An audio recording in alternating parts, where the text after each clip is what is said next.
Are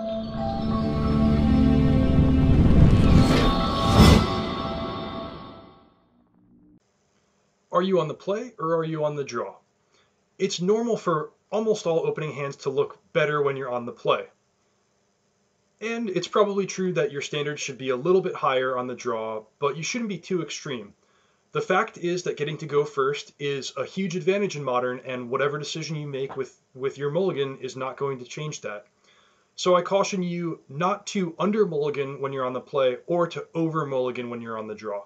When you're on the play, ask yourself if your hand is going to do an acceptable job pressing that advantage. In a lot of matchups, you're going to have a fine chance to win with 6 cards on the play. So if your opening 7 is kind of uninspired, unexciting, not going to press that advantage, then you can mulligan and give yourself a chance to do better with 6. When you're on the draw, first ask yourself what you need to do to break serve. Then ask if your hand can accomplish that. So for example, a card like Noble Hierarch is great for keeping pace whether you're on the play or on the draw. If you're on the draw against an aggro deck, you want to look for cheap removal spells or board sweeper, Fatal Push, Anger of the Gods, something like that. If you're playing against a control deck, sometimes the best thing you can look for is a hand with a lot of threats so that you can present threats on back-to-back turns and hope something slips through the cracks. I want to stress it's very important that you do both steps of this 2-step process. Merely asking yourself, can this hand win on the draw, is not good enough and can lead to over-mulliganing. Imagine you're playing an Elves mirror match where both players have very little disruption, at least in game 1, and both players are very likely to goldfish on exactly the 4th turn of the game. You're on the draw. Well, that stinks. You have a big disadvantage in this game since your decks are equal speed and your opponent's probably going to kill you on the 4th turn. So what should you look for in your opening hand? Imagine you pick up your 7 cards and it's just a totally normal looking hand. You have some lands, you have a turn 1 elf, whatever. You're going to develop your board on turn 3 and attack for the win on turn 4.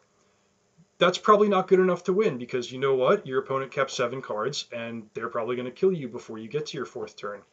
But does that mean you should mulligan? In my opinion, the answer is no, because you have to think, what has to happen for me to win this game? And the answer is, well, I need my opponent to not kill me on the 4th turn. That's pretty much the only way I have a chance. So I need my opponent to stumble in some kind of way, and then I need to have a normal hand that wins on the 4th turn. Once you use that logic, you realize that you should be keeping, any hand that looks pretty good because it's not really in your control whether your opponent's gonna kill you on the 4th turn. The only thing that you can control is if your hand is good enough to do the same thing. When you're playing a proactive deck, like an aggro deck, a combo deck, a ramp deck, you have the advantage that you can mulligan in the dark without knowing your opponent's deck pretty easily. Because you just look at your hand and you think, how good of a job is this hand going to do enacting my own proactive game plan? When you're playing midrange or control, it's a lot different. Midrange and control decks run the risk of drawing the wrong half of their reactive cards against the wrong matchup. And that makes mulliganing pretty tricky. In general, I would just caution you against over-mulliganing with these decks. The problem is, yeah, your opening hand might not cover all your bases, but how can you really mulligan to 6 and be happy if you don't know what you're looking for anyway? As I mentioned earlier, usually anything that has your land drops and a cheap play, that's going to be the framework that you're looking for when you make your mulligan decisions in the dark with a control or mid-range deck. But things do change a lot after sideboarding and or when you know what you're playing against. For starters, you know how favorable or unfavorable the matchup is, if you just need something safe or if you need to do something special to win. You get to know what your best cards are in the matchup, so when I look at a Fatal Push, that card's amazing if I'm playing against humans, but it's awful if I'm playing against Urzatron. So knowing the difference really helps your mulligan decisions. And finally, you get to know what you're looking to accomplish in the early turns.